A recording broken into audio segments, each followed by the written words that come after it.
Next حافظوا علی الصلوات، صلاح کی حفاظت کرو، صلاح کی حفاظت کریے. کاروبار میں ہوں گے، کالج میں ہوں گے، اسکول میں ہوں گے، روڈ پر ہوں گے، دکان پر ہوں گے، ٹھیلا بنڈی پر ہوں گے، کچن میں ہوں گے، ٹی وی کے سامنے ہوں گے، واٹس ایپ پہ ہوں گے، فیس بک پہ ہوں گے، یوٹیوب پہ ہوں گے، کہیں بھی رہنے دیجیے آپ.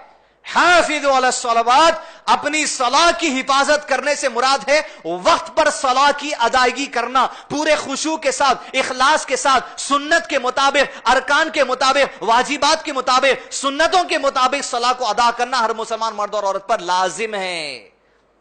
اس لیے کہ اللہ عز و جل نے قرآن مجید میں 5 طرح سے آیتیں بیان کی ہیں. ایک جس میں حکم اللہ تعالیٰ دیتے ہیں، تو اللہ کے نبی صلی اللہ علیہ وسلم نے کہا جتنے احکامات تم کو آئیں گے ان پہ بلا چوچنا عمل کرنا.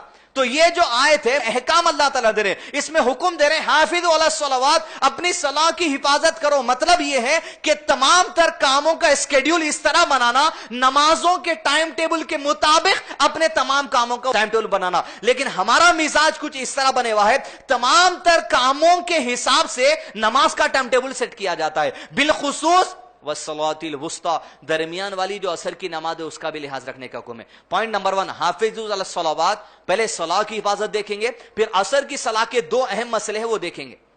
حافظوا علی الصلوات، بالخصوص عورتوں کے لیے بات کی نصیحت ہے، چونکہ آپ کو مسجد جا کے پڑھنا لازم نہیں ہے، اس لیے بعض عورتوں کا مزاج سالوں سال سے یہ بن چکا ہے، اگر ترکاری کاٹ رہے ہیں تو ترکاری کاٹنے کا ٹائم ٹیبل بنے ہوا ہے، ٹی وی کے کچھ سیریل دیکھنے کا ٹائم ٹیبل بنے ہوا ہے. وہ تمام تر گھر کے کام کرنے کے بعد عین مغرب کی صلاح سے کچھ دیر پہلے عصر کی صلاح ادا کی جاتی، تاکہ وہ اوڑھنی مغرب کی نماز تک کھولی نہ جائے. مغرب کی نماز بھی وہی دوپٹے میں آپ پڑھ لیتے ہیں.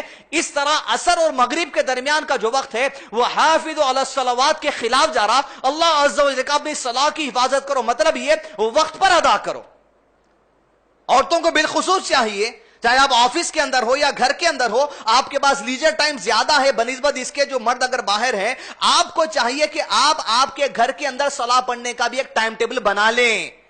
ایسا نہیں کہ نیند میں سے اٹھنے کے بعد جب آنکھ کھلے گی ظہر پڑھیں گے، بچے اسکول سے آنے کے بعد ان کو میگی بنا کے دینے کے بعد عصر کی نماز پڑھیں گے، اس کے بعد شوہر آفس سے آنے کے بعد ان کو چائے کھانا دینے کے بعد مغرب کی نماز پڑھیں گے، اس کے بعد رات میں لاسٹ سیریل سوئچ آف ہونے کے بعد عشاء کی صلاح پڑھیں گے. ہرگز نہیں ہو سکتا اس طرح. وقت پہ صلاح کو ادا کیجیے، وقت پہ صلاح کو ادا کیجیے. ہماری زندگی کا مقصد ہے، اس میں لاپرواہی ہے سمجھیے ساری زندگی لاپرواہ گزری. نمازوں کے پڑھنے میں اگر لاپرواہی ہمیں پائی جاتی ہے، سمجھو ساری زندگی کا نظام لاپرواہ ہو جائے گا آپ کا. لیکن نماز میں آپ ڈسپلن اپنا لیں گے، انشاءاللہ زندگی آپ کی ڈسپلن ہو سکتی ہے.